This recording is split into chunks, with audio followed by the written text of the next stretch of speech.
There's some dumb car talk out there, and I'm sure you've heard some of these TLAs or three-letter acronyms. There's also four-letter acronyms, and all of this is confusing to consumers, but automakers continue to use some strange lingo. So how do you take that dumb talk and become smarter? Well, stay right with us, and we'll tell you how. Welcome back to the channel. I'm Lauren Fix, and this is 4-Minute Friday, and here's what's going on in your automotive world. This week's show is brought to you by wheelwish.com. Save money, save time, and buy it online. It not just rhymes, but it actually will save you money. A lot of people have used it, and we thank you for your comments, and wheelwish.com is a cool place to go to get your best price on a vehicle.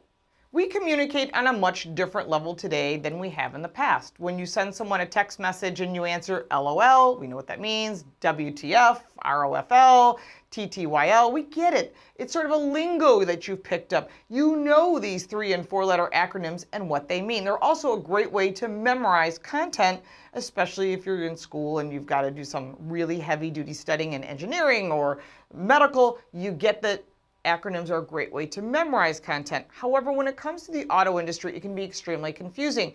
You hear automotive ads like, yes, we have Bliss. Do you know what that means?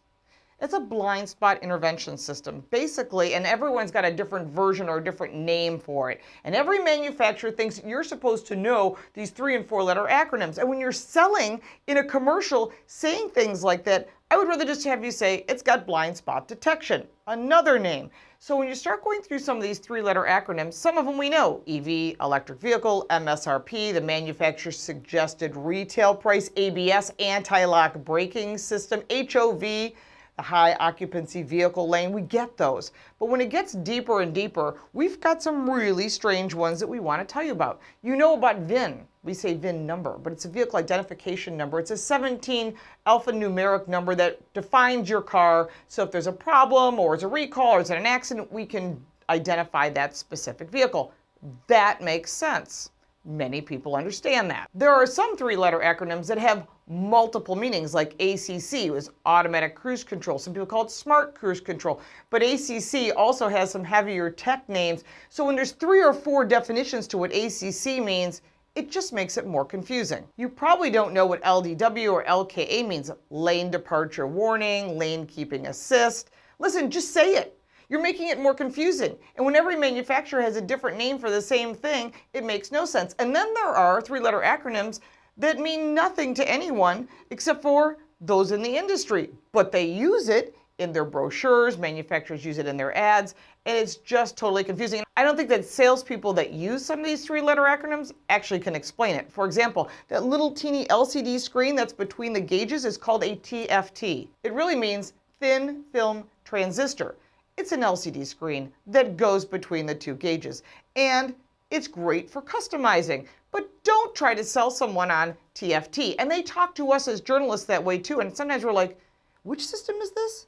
I don't even know what they're talking about. Or you get in the car and you start doing a review, and there's all these 3- and 4-letter acronyms that only mean something to that brand, but not to another, or has a different meaning in another area of automotive. Remember, there are many standards like SUV and CUV. We know what that stands for. But SAV is another new trim-level sports activity vehicle started by BMW. But now they're coming up with even more and more 3-letter acronyms to describe the model that you're driving. So what I suggest we do is we let everyone know, if you could speak to us in a language we all understand, we're more than likely to purchase the vehicle that you're promoting. This makes a lot of sense. Let's just stop this really bad practice of 3- and 4-letter acronyms. Fine for texting, fine if you're going to send somebody a message somehow, but please, when it comes to automotive, say what you mean so consumers understand and we can actually use these safety features to help us. Recently, I was talking to a friend about these 3- and 4-letter acronyms, and know what they told me? CDLF. Calm down, Lauren Fix. And that's my 4-letter acronym.